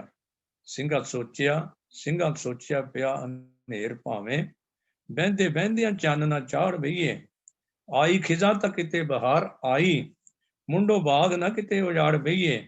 ਜਾ ਕੇ ਕੋਲ ਹਜੂਰ ਦੇ ਕਹਿਣ ਲੱਗੇ, ਦਾਤਾ ਵਕਤ ਸੰਭਾਲਣਾ ਚਾਹੀਦਾ ਹੈ। ਸੂਰਵੀਰ ਜੀਓ, ਨੀਤੀਵਾਨ ਬਣ ਕੇ ਔਖੀ ਘੜੀ ਨੂੰ ਟਾਲਣਾ ਚਾਹੀਦਾ ਹੈ। ਅੰਗਪਾਲ ਜੀਓ, ਸਾਡੀ ਬੇਨਤੀ ਹੈ, ਅੰਗ ਸਿੱਖੀ ਦਾ ਪਾਲਣਾ ਚਾਹੀਦਾ ਹੈ। ਇਹੋ ਰਾਏ ਹੈ ਸੇਵਕਾਂ ਸਾਰਿਆਂ ਦੀ, ਮੋਇਆ ਪੰਥ ਜਵਾਲਣਾ ਚਾਹੀਦਾ ਹੈ। ਸੱਚੇ ਪਾਤਸ਼ਾਹ ਕਹਿਣ ਲੱਗੇ, ਤੁਸੀਂ ਕਹਿਣਾ ਕੀ ਚਾਹੁੰਦੇ ਹੋ? ਤੇ ਅੱਗੋਂ ਸਿੰਘਾਂ ਦਾ ਜਵਾਬ ਸੀ, ਸੱਚੇ ਪਾਤਸ਼ਾਹ ਅਸੀਂ ਮਰਾਂਗੇ ਲੜਦੇ ਆਂ ਅੰਤ ਤੀਕਰ, ਐ ਪਰ ਪਾਤਸ਼ਾਹ ਤੁਸੀਂ ਤਿਆਰ ਹੋ ਜਾਓ, ਇੱਥੋਂ ਨਿਕਲ ਜਾਓ, ਨੀਲੇ ਤੇ ਲੱਤ ਦੇ ਕੇ ਲੋ ਲੱਗਦਿਆਂ ਜੰਗਲੋਂ ਪਾਰ ਹੋ ਜਾਓ, ਤੁਸੀਂ ਗੜੀ ਨੂੰ ਸੱਚੇ ਪਾਤਸ਼ਾਹ ਛੱਡ ਜਾਓ। ਪਾਵਨ ਵਚਨ ਜੋ ਸੂਰਾ ਤਿਸ ਹੀ ਹੋਏ ਮਰਨਾ, ਜੋ ਭਾਗੈ ਤਿਸ ਜੋਨੀ ਫਿਰਨਾ।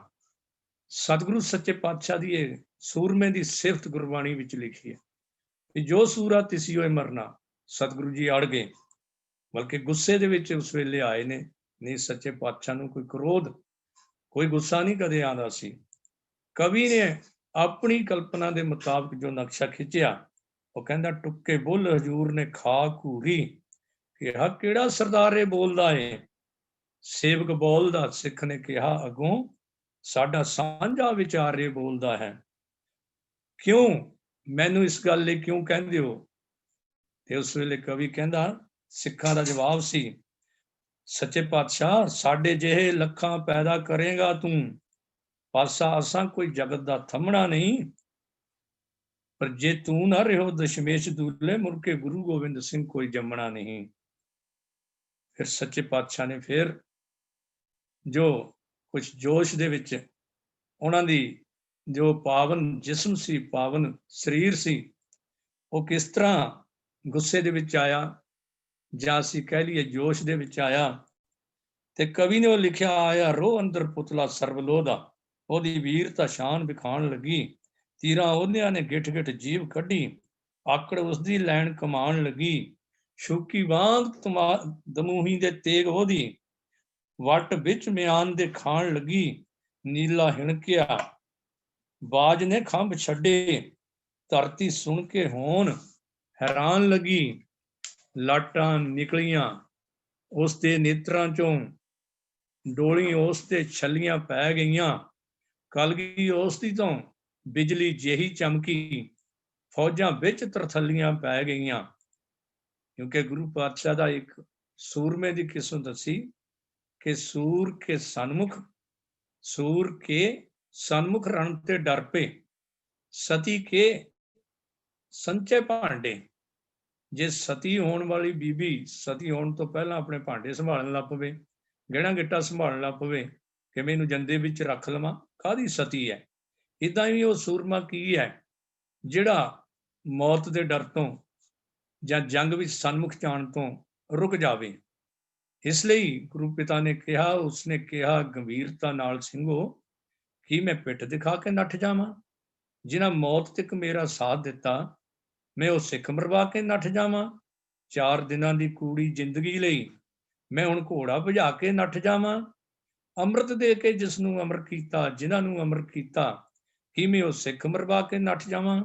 ਜੇਕਰ ਆਸ ਮੈਥੋਂ ਇਹੋ ਰੱਖਦੇ ਹੋ, ਤੁਸੀਂ ਸੱਚ ਜਾਣੋ, ਕੁਝ ਵਕਤ ਪਛਾਣਦੇ ਹੋ ਭਾਵੇਂ, ਪਰ ਦਸ਼ਮੇਸ਼ ਗੁਰੂ ਨੂੰ ਤੁਸੀਂ ਪਛਾਣਦੇ ਨਹੀਂ। ਬਸ ਉਸ ਤੋਂ ਬਾਅਦ 5 ਪਿਆਰਿਆਂ ਦਾ ਜਥਾ ਜਿਹੜਾ ਸੀ ਤਿਆਰ ਹੋਇਆ। ਭਾਈ ਦਇਆ ਸਿੰਘ ਜੀ ਦੀ ਅਗਵਾਈ ਦੇ ਵਿੱਚ ਸਿੰਘਾਂ ਨੇ ਹੁਕਮ ਕੀਤਾ ਹੈ। ਸਿੰਘ ਨਾਲ ਜਕਲੰਬ ਦੇ ਬੋਲ ਉੱਠੇ, ਹੁਣ ਕੋਈ ਸੁਣਨ ਸੁਣਾਉਣ ਦੀ ਆਗਿਆ ਨਹੀਂ।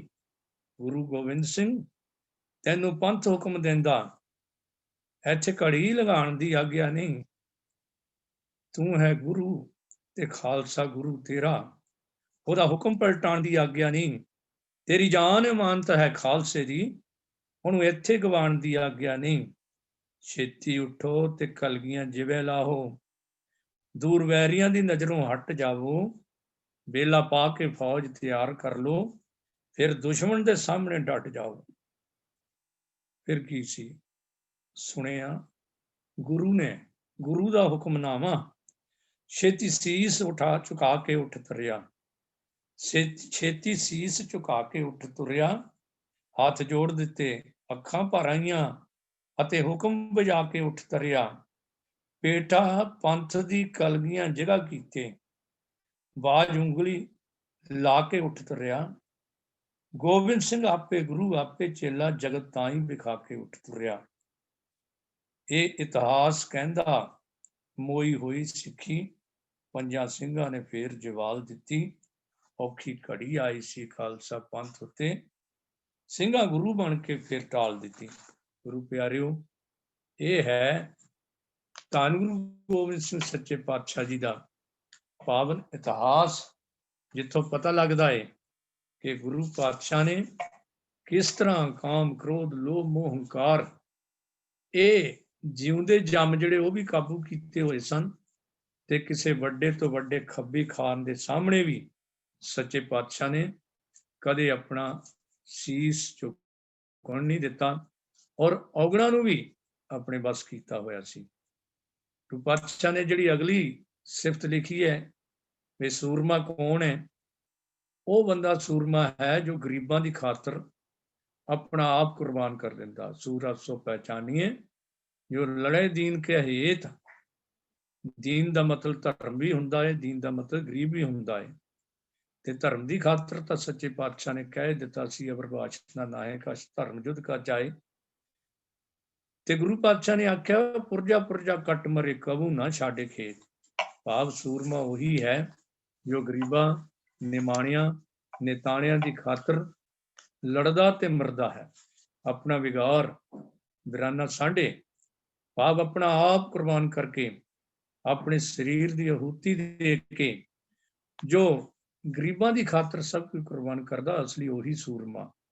ਭਾਈ ਸਾਹਿਬ ਭਾਈ ਨੰਦ ਲਾਲ ਜੀ ਨੇ ਲਿਖਿਆ ਸੀ, ਕਾਦਰੇ ਹਰਕਾਰ ਗੁਰੂ ਗੋਬਿੰਦ ਸਿੰਘ, ਬੇਕਸਾਰਾ ਯਾਰ ਗੁਰੂ ਗੋਬਿੰਦ ਸਿੰਘ। ਇੱਕ ਧੰਨ ਗੁਰੂ ਗੋਬਿੰਦ ਸਿੰਘ ਜੀ ਮਹਾਰਾਜ ਹਰ ਕੰਮ ਕਰਨ ਦੇ ਸਮਰੱਥ ਹਨ, ਤੇ ਉਹ ਗਰੀਬਾਂ ਬੇਸਹਾਰਾ ਲੋਕਾਂ ਦੇ ਸਹਾਈ ਹਨ। ਵਾਕਿਆ ਇਤਿਹਾਸ ਗਵਾਹ ਹੈ ਕਿ ਗੁਰੂ ਨਾਨਕ ਪਾਤਸ਼ਾਹ ਨੇ ਪਹਿਲੇ ਜਾਮੇ ਦੇ ਵਿੱਚ ਜੋ ਨੀਚਾਂ ਅੰਦਰ ਨੀਚ ਜਾਤ, ਨੀਚੀ ਹੂੰ ਅਤ ਨੀਚ, ਨਾਨਕ ਤਿਨਕੇ ਸੰਗ ਸਾਥ, ਵੱਡਿਆਂ ਸਿਉ ਕਿਆ ਰੀਸ, ਇਹ ਨਾਅਰਾ ਦਿੱਤਾ ਸੀ। ਤੇ ਹਮਦਰਦਾਂ ਨੂੰ, ਨਿਮਾਣਿਆਂ, ਨਿਤਾਣਿਆਂ, ਗਰੀਬਾਂ ਨੂੰ ਜੋ ਮਾਣ ਸੱਚੇ ਪਾਤਸ਼ਾਹ ਨੇ ਦੇਣ ਦਾ ਟੀਚਾ ਮਿਥਿਆ ਸੀ, ਸਤਿਗੁਰੂ ਗੁਰੂ ਗੋਬਿੰਦ ਸਿੰਘ ਸੱਚੇ ਪਾਤਸ਼ਾਹ ਨੇ ਉਹਨੂੰ ਸੰਪੂਰਨ ਕੀਤਾ।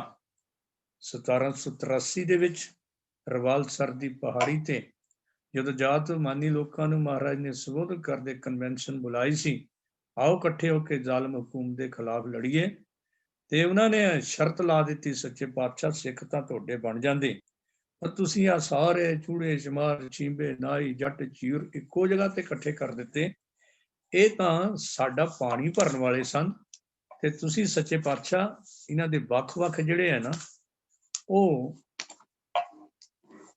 ਸੰਗਤਾਂ, ਪੰਗਤਾਂ, ਬਾਟਾ, ਗ੍ਰੰਥ ਸਭ ਕੁਝ ਵੱਖ-ਵੱਖ ਕਰਦੇ ਹੋ, ਅਸੀਂ ਸਾਰੇ ਤੁਹਾਡੇ ਸਿੱਖ ਬਣ ਜਾਵਾਂਗੇ। ਧੰਨ ਗੁਰੂ ਗੋਬਿੰਦ ਸਿੰਘ ਸੱਚੇ ਪਾਤਸ਼ਾਹ ਨੇ ਉਸ ਵੇਲੇ ਗੱਲ ਆਖੀ ਸੀ, ਸਤ ਸਨਾਤ ਔਰ 12 ਜਾਤ, ਜਾਣੇ ਨਾ ਹੀ ਰਾਜਨੀਤ ਕੀ ਬਾਤ, ਜੱਟ ਬੂਟ ਕਹੇ ਜਗ ਮਾਹੀ, ਬਾਣੀਏ ਕਲਾਲ ਕਰਾੜ ਸਦਾਹੀ, ਲੋਹਾਰ ਤਰਖਾਣ ਹੋਤ ਜੋ ਜਾਤ ਕਮੀਨੀ, ਛੀਪੇ ਕਲਾਲ ਨੀਚਨ ਪੈ ਕਿਰਪਾ ਕੀਨੀ, ਗੁਜਰ ਗਵਾਰ ਅਹੀਰ ਕਮਜਾਤ, ਕੰਬੋਏ ਸੂਦਨ ਕੋਏ ਨਾ ਪੁੱਛੇ ਬਾਤ, ਚਿਵਰ ਨਾਈ ਰੋੜੇ ਘੁਮਿਆਰ, ਸੈਣੀ ਸੁਨਿਆਰੇ ਚੂੜੇ ਚਮਿਆਰ, ਪਾਟੋ ब्राह्मण जो होत मंगवार, बहर रूपिये लोबाने कुमार, इन गरीब सिखन को देऊं पातशाही, ये याद करें हमारी गुरियाई। और सतगुरु सच्चे पातशाह ने वाकई ये वचन पूरे कीते ने और सरदारियां बख्शियां हैं, क्योंकि सूरमे दी एक किस्म ये भी लिखी कि सूरा सो पहचानिए जो लरे दीन के। जो अगे गुरबाणी विचों ਸੂਰਮੇ ਦੀ ਦੂਜੀ ਵੈਰਾਈਟੀ ਲੱਭਦੇ ਆ ਤਾਂ ਸੱਚੇ ਪਾਤਸ਼ਾਹ ਬਾਣੀ ਵਿੱਚ ਲਿਖਦੇ ਨੇ, ਬਾਬਾ ਕਬੀਰ ਜੀ ਗਗਨ ਦਮਾਮਾ ਬਾਜਿਓ, ਪਰਿਓ ਨਿਸ਼ਾਨੇ ਖਾਓ, ਖੇਤ ਜੋ ਮਾਂਡਿਓ ਸੂਰਮਾ, ਆਪ ਜੂਝਨ ਕੋ ਦਾਓ। ਬਈ ਅਸਲੀ ਸੂਰਮਾ ਉਹੀ ਹੈ ਜਿਹਦੇ ਦਰ ਦੇ ਉੱਤੇ ਦਮਾਮੇ ਵੱਜਦੇ ਹੋਣ। ਅਧਿਆਤਮਿਕ ਤੌਰ ਤੇ ਵੀ ਇੱਥੇ ਉਪਦੇਸ਼ ਹੈ ਤੇ ਸੰਸਾਰਕ ਤੌਰ ਤੇ ਵੀ ਗਗਨ ਦਮਾਮਾ ਬਾਜਿਓ। ਉਸ ਵੇਲੇ ਦਮਾਮੇ ਵਜਾਣਾ ਤਾਂ ਕਿਸੇ ਮਾੜੀ ਮੋਟੀ ਗੱਲ ਕਹੀ ਜਾ ਸਕਦੀ ਹੈ, ਇੱਥੋਂ ਤੱਕ ਵੀ ਕੋਈ ਸ਼ਾਹੀ ਤੌਰ ਤਰੀਕੇ ਨਹੀਂ ਵਰਤ ਸਕਦਾ ਸੀ। ਔਰੰਗਜ਼ੇਬ ਨੂੰ ਵੀ ਤਕਲੀਫ ਇਹੀ ਸੀ। ਇਤਿਹਾਸ ਗਵਾਹ ਹੈ ਕਿ ਔਰੰਗਜ਼ੇਬ ਨੇ 20 ਨਵੰਬਰ 1693 ਨੂੰ ਦੱਖਣ ਦੇ ਕਿਲਕਲਾ ਸਥਾਨ ਤੋਂ ਇੱਕ ਹੁਕਮ ਜਾਰੀ ਕੀਤਾ ਸੀ, ਜੇ ਗੁਰੂ ਗੋਬਿੰਦ ਸਿੰਘ ਸਾਧੂ ਬਣ ਕੇ ਰਹੇ, ਆਪਣੇ ਵੱਡੇ ਵਡੇਰਿਆਂ ਵਾਂਗ ਆਪਣਾ ਜੀਵਨ ਜੀਵੇ, ਸੱਚਾ ਪਾਤਸ਼ਾਹ ਨਾ ਅਖਵਾਏ, ਜਮੀਅਤ ਭਾਵ ਫੌਜਾਂ ਨਾ ਰੱਖੇ, ਬਾਦਸ਼ਾਹੀ ਤੌਰ ਤਰੀਕੇ ਤਿਆਗ ਦੇਵੇ ਤਾਂ ਭਲਾ, ਨਹੀਂ ਤਾਂ ਉਸ ਦਾ ਘਰ ਘਾਟ ਬਰਬਾਦ ਕਰ ਦਿੱਤਾ ਜਾਵੇ ਤੇ ਵਤਨੋਂ ਕੱਢ ਦਿੱਤਾ ਜਾਵੇ। ਅਖਬਾਰੇ ਦਰਬਾਰ ਮੁੱਲਾ ਵਿੱਚ ਵੀ ਇਹ ਗੱਲ ਲਿਖੀ, ਗੁਰੂ ਗੋਬਿੰਦ ਸਿੰਘ ਜੋ ਆਪਣੇ ਆਪ ਨੂੰ ਨਾਨਕ ਅਖਵਾਉਂਦਾ ਹੈ, ਫੌਜਾਂ ਇਕੱਠੀਆਂ ਕਰ ਰਿਹਾ ਹੈ, ਫੌਜਦਾਰ ਦੀ ਡਿਊਟੀ ਲਾਈ ਗਈ ਇਤਿਹਾਦਕ ਅੱਗੇ ਸ਼ਬਦ ਲਿਖੇ ਨੇ। ਕਿਉਂਕਿ ਸਦੀਆਂ ਤੋਂ ਦੇਸ਼ ਗੁਲਾਮ ਸੀ ਤੇ ਉਹ ਗੁਲਾਮੀ ਦੀਆਂ ਕੱਟਣ ਵਾਸਤੇ ਸੱਚੇ ਪਾਤਸ਼ਾਹ ਨੇ ਇੱਕ ਸਾਧੂ, ਇੱਕ ਮਹਾਤਮਾ ਹੁੰਦੇ ਹੋਏ ਵੀ, ਲਾ ਮਿਸਾਲ ਧਾਰਮਿਕ ਸ਼ਖਸੀਅਤ ਹੁੰਦੇ ਹੋਏ, ਪਹਿਲੇ ਜਾਮੇ ਤੇ ਬਾਬਰ ਨੂੰ ਜਾਬਰ ਕਹਿਣਾ ਸ਼ੁਰੂ ਕਰ ਦਿੱਤਾ ਸੀ। ਰਾਜੇ ਸ਼ੀਂਹ ਮੁਕੱਦਮ ਕੁੱਤੇ ਜਾਏ ਜਗਾਇਨ, ਬੈਠੇ ਸੁੱਤੇ ਚਾਕਰ ਨਹਿੰਦਾ ਪਾਇਨ ਖਾਓ, ਰੱਤ ਬਿਦ ਕੁੱਤੇ ਚੜ ਜਾਓ। ਉਹਨੇ ਦੂਜਾ ਹੁਕਮਨਾਮਾ ਫਿਰ ਜਾਰੀ ਕੀਤਾ ਸੀ ਉਸ ਵੇਲੇ 13 ਫਰਵਰੀ 1694 ਨੂੰ, ਦੱਖਣ ਤੋਂ ਹੀ, ਵੀ ਰਾਜਪੂਤਾਂ ਤੋਂ ਬਿਨਾਂ ਹੋਰ ਕਿਸੇ ਨੂੰ ਕਿਸੇ ਕਿਸਮ ਦਾ ਹਿੰਦੂ ਦਸਤਾਰ ਨਾ ਬੰਨੇ, ਹਥਿਆਰ ਨਾ ਰੱਖੇ, ਹਾਥੀ ਪਾਲਕੀ ਅਰਬੀ ਇਰਾਕੀ ਘੋੜੇ ਦੀ ਸਵਾਰੀ ਨਾ ਕਰੇ। ਮੁਸਰੇ ਆਲਮਗੀਰ ਵਿੱਚ 310 ਪੰਨੇ ਤੇ ਇਹ ਹਵਾਲਾ ਮਿਲਦਾ ਹੈ। ਇੱਥੋਂ ਤੱਕ 1663 ਈਸਵੀ ਨੂੰ ਕਰਨਾਲ ਦੇ ਲਾਗੇ ਕੁਝ ਬੱਚੇ ਚੋਰ ਸਿਪਾਹੀ ਦੀ ਖੇਡ ਖੇਡ ਰਹੇ ਸਨ। ਇੱਕ ਬਾਦਸ਼ਾਹ ਬਣਿਆ, ਦੂਜਾ ਚੋਰ ਬਣਿਆ, ਇੱਕ ਥਾਣੇਦਾਰ, ਇੱਕ ਸਿਪਾਹੀ ਬਣਿਆ। ਸੂਹ ਮਿਲੀ ਤੇ ਉਸ ਵੇਲੇ ਆਰਡਰ ਕੀਤਾ ਚਾਰਾਂ ਨੂੰ ਗ੍ਰਿਫਤਾਰ ਕਰ ਦਿੱਤਾ ਜਾਵੇ।